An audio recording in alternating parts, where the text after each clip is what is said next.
Заказ стоит 24 тысячи. Значит, ограда 3,5 тысячи. Таджики получают вот так.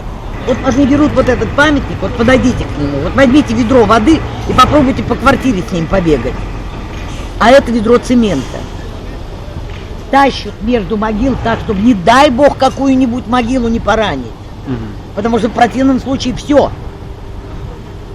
Почему они живут в таких условиях? Да у них сил нет добраться куда-нибудь. А вечером еще вот эти женщины идут красить за 300 рублей, кстати сказать. Там миллионы, там миллиарды. 300 рублей им платят, чтобы покрасить могилу.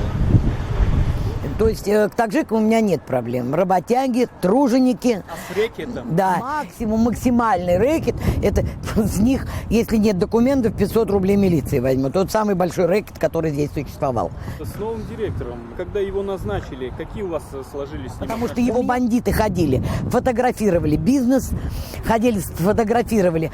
Но они неудачное время пришли. Они пришли зимой, когда бизнеса нет. Каждый год 15 октября все работы заканчиваются, 15 мая начинаются. Зиму многие не могут уехать, не могут, потому что у них физически нет денег. И пострадавшие таджики, потому что они, у всех есть хоть какие-нибудь заказики, есть какие-нибудь там люди, хоть что-то, они вот ждали, они уже в магазине под меню смотрели, что они купят, чтобы наконец покушать. Да. А вы знали вообще о стрелке, как говорят они, о разборках? Да, но дело в том, что, во-первых, это все доходило. Ну, я не думала, что это так решится. Мне в голову это не пришло, и я до сих пор в шоке.